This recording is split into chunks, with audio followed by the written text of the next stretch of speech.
wedu watinaye tudakuramba tichimusimudzira kuti tienderere mberi naye because ndo the future of music yedu yekuZimbabwe.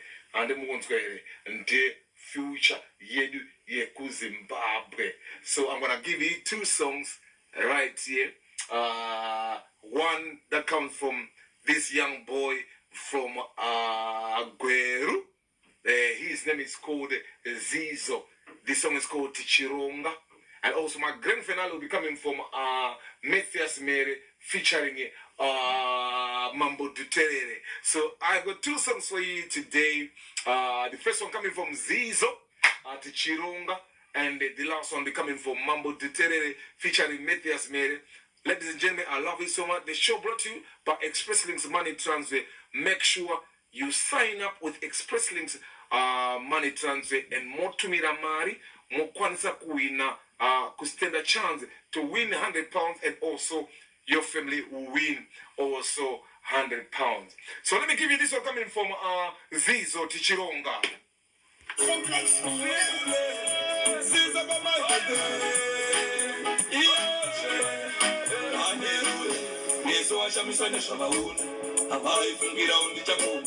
Simbarashe rinokunda makona makapa muna chamakaona asiyere wataka kutsira zenda pamara hama good boys are great now dear man say what you doing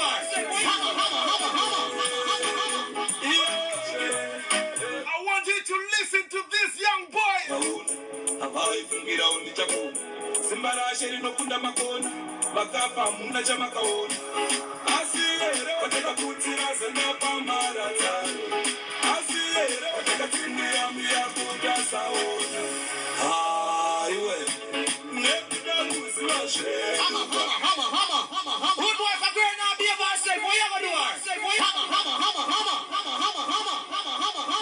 Ladies and gentlemen, I want you to listen to the song coming from this young boy from Gweru. His name is called Zizo. Listen very, very carefully. It's called Tichironga.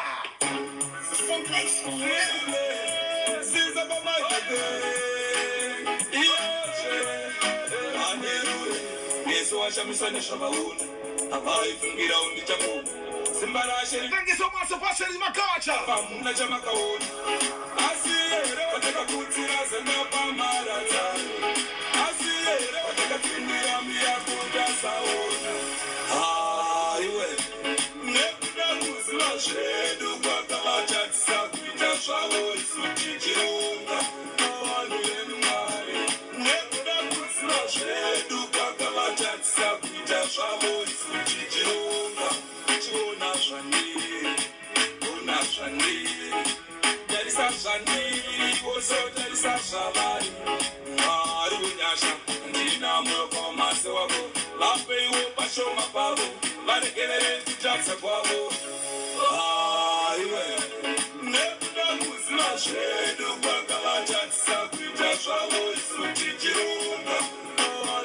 What's the name of this song? Tichironga.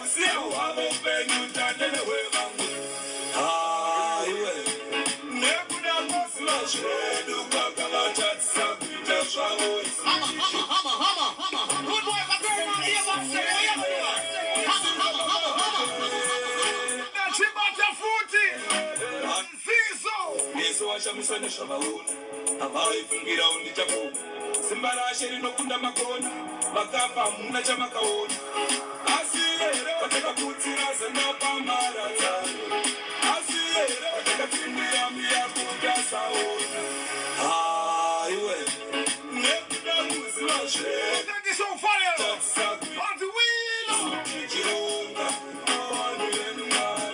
nekuda muziva zve dukaka vatatisa kuita zvavo Tichironga chiona zvaniri ona zvaniri darisa zvaniri oso darisa zvavari mwari wenyasha ndina mwoyo wako pashoma pavo varegerere kutatsa kwavo. Aiwe nekuda muzira zvedu kwakavatadzisa kuita zvavo vanhu venunare nekuda muzira zvedu kwakavatadzisa kuita zvavo.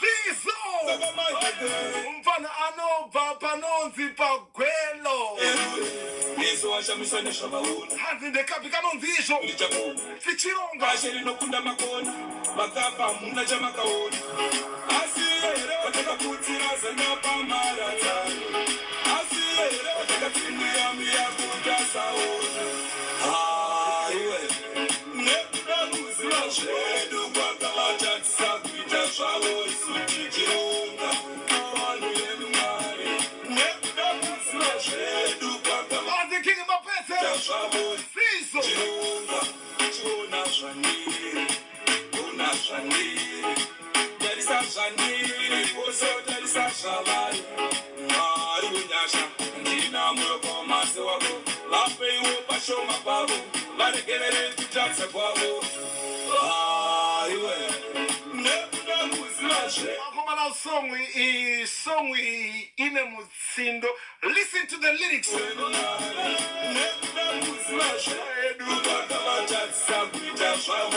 His name is called Zizo mufana wepagweru kana kuti pamidland.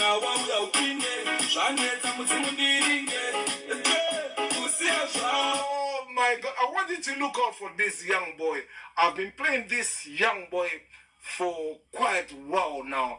His name is called Zizo, right? And how the song inonzi Tichironga. The song is called Tichironga, and also I want you to follow this young boy on YouTube as Zizo. Right? He's a humble guy. This guy, he's wicked. The voice, the melodiness, he's just wicked. And the song was produced by Simplex, right? He's a producer for the song called Tichironga. So ladies and gentlemen, let's try by all means to support our very own artist. And local is Laka or Leka. I'm not Taura. I love you so much, ladies and gentlemen. I want to give you